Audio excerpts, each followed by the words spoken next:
E aí, galerinha? Eu sou Luísa. E eu sou a Alana. Bom, gente, hoje nós viemos aqui para falar sobre Roma de República a Império. Espero que vocês gostem do vídeo. Deixe seu like. Comentários serão bem-vindos e roda a vinheta.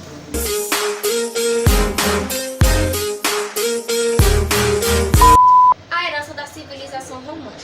Calcula-se que cerca de 60 milhões de pessoas tenham vivido em terras controladas por Roma no início da era cristã. Essa área era construída por diversas variedades de redes, no quais eram áreas extensas, e desenvolveu-se com uma civilização urbana e integrada. A língua falada pelos romanos era o latim, uma língua itálica, e seu alfabeto era baseado no alfabeto etrusco, que por sua vez era baseado no alfabeto grego, na metade oriental do Império Romano, que mais tarde se tornou o Império Bizantino. O latim nunca foi capaz de substituir o grego, e após a morte de Justino I, o grego se tornou a língua oficial do governo bizantino. Eu trouxe para vocês algumas palavras que têm origem latina. Vou falar sobre a palavra paixão, que vem da palavra passion, que significa suportar ou sofrer.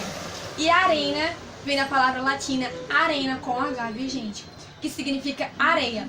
Essa palavra leva esse significado porque na Roma Antiga, os estádios onde os jogadores aconteciam estavam cheios de areia.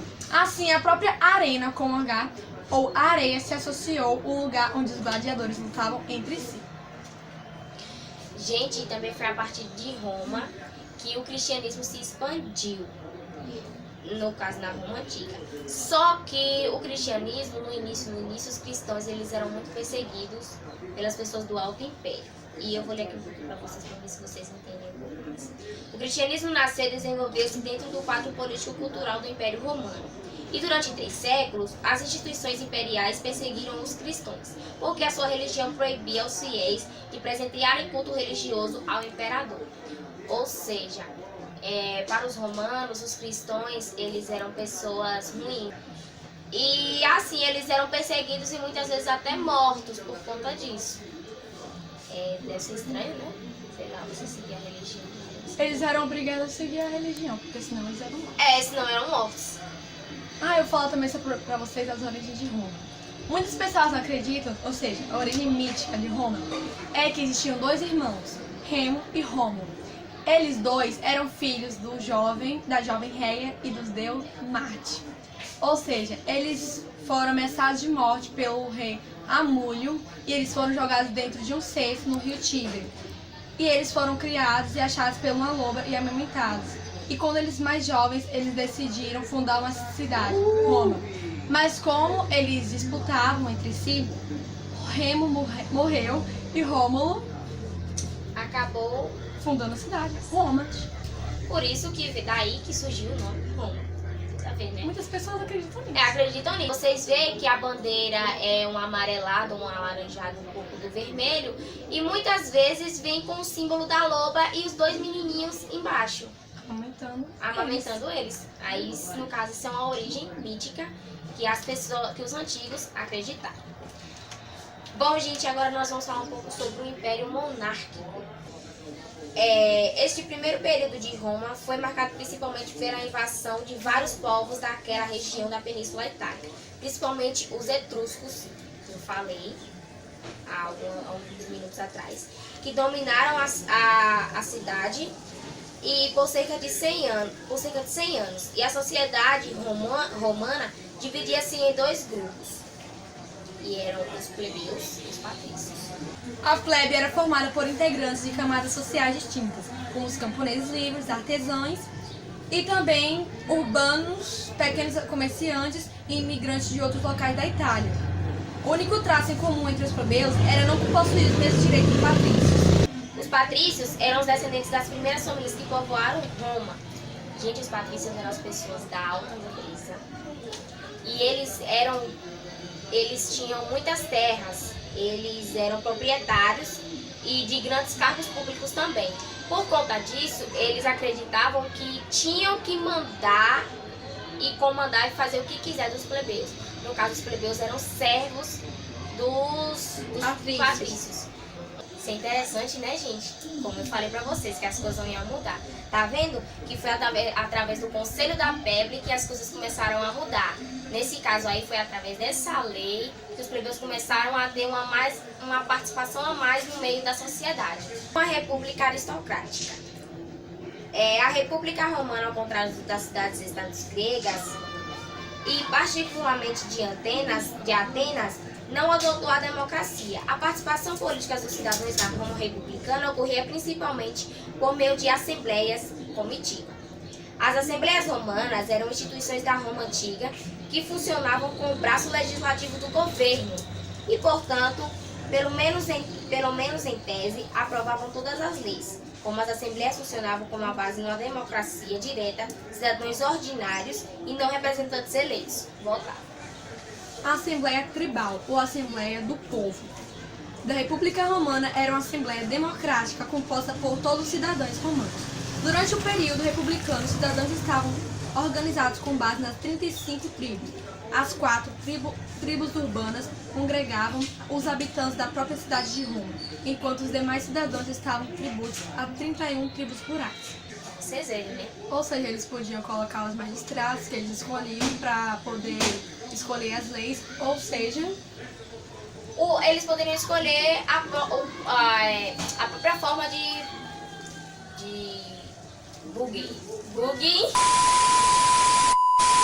forma de comandar a sua determinada sociedade.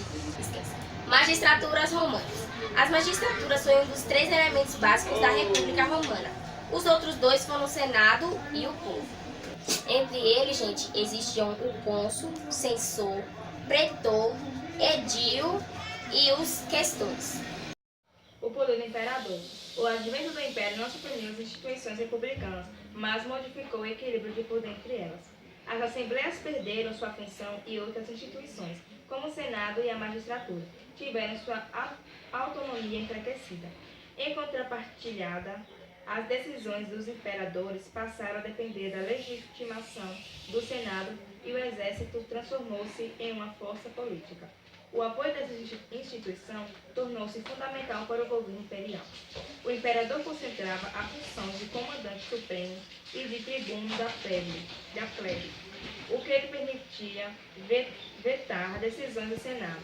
Recebia o título religioso de grande pontifício, o que lhe dava controle da vida religiosa e autorizava a proibir a prática de cultos novos. O imperador não era considerado uma divindade em vida. Contudo, após sua morte, o Senado podia lhe dedicar a cerimônia da apoteose. Bom, o imperador, ele era o comandante supremo, só que ele não era considerado um deus. Mas quando ele morria, o Senado fazia a cerimônia da apoteose. O que é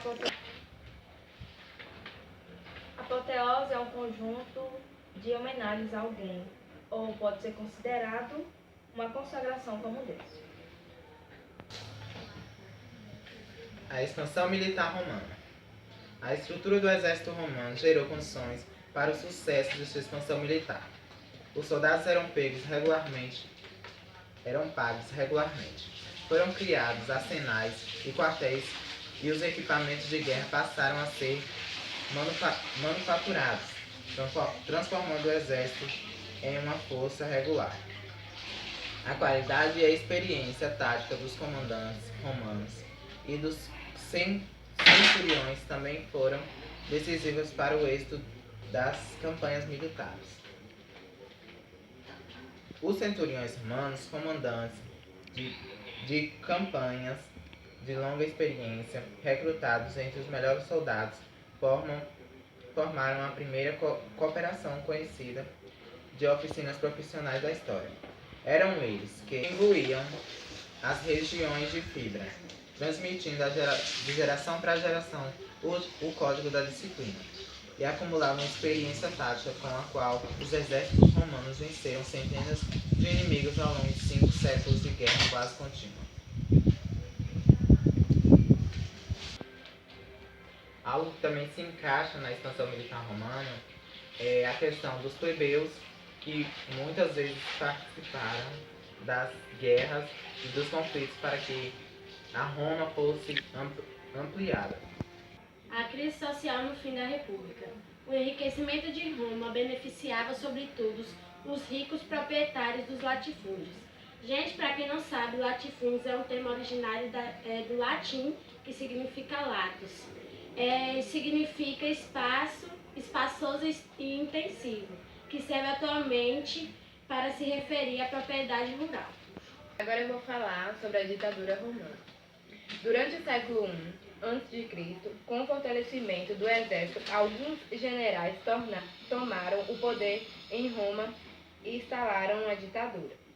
César, comandante militar que se tornou célebre após a conquista da Gália, foi o mais importante desses ditadores. Inicialmente junto aos generais Pompeu e Craso, formou o primeiro triunvirato,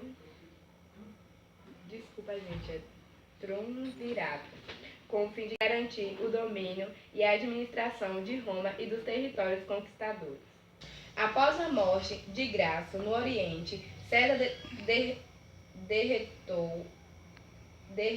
derrotou Pompeu, passando a governar sozinho.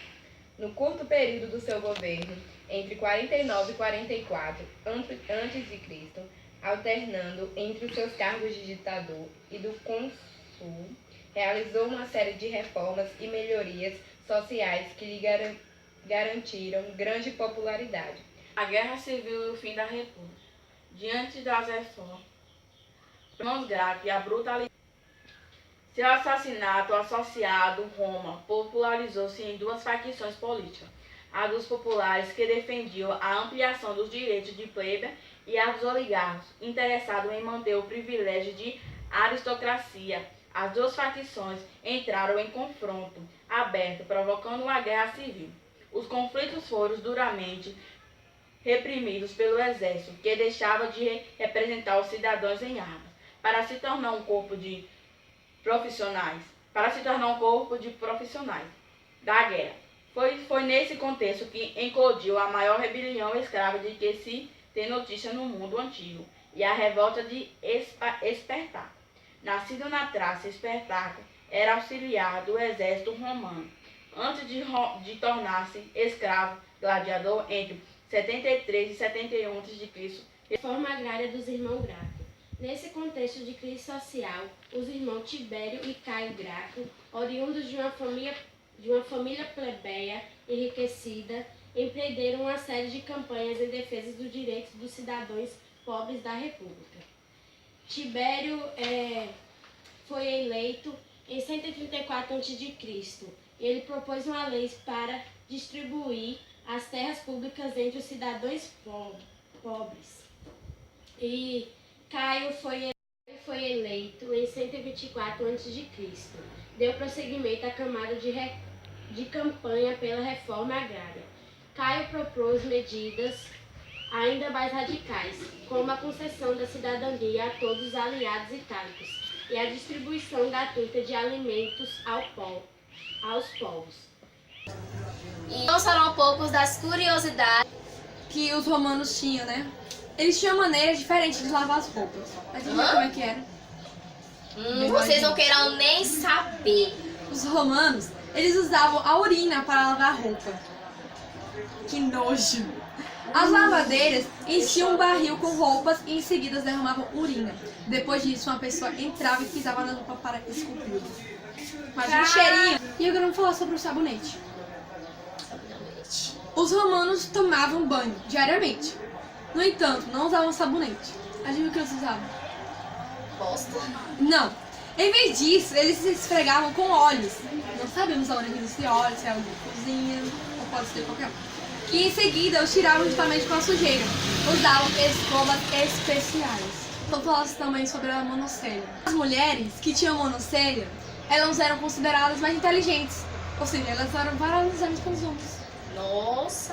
Ah, gente, outra curiosidade sobre as monocelhas é aquela pintora Frida Kahlo, porque ela tinha uma sobrancelha juntas. Ela é uma pessoa inteligentíssima. As pinturas dela, as obras de artes dela, tocam muito sentimentalmente.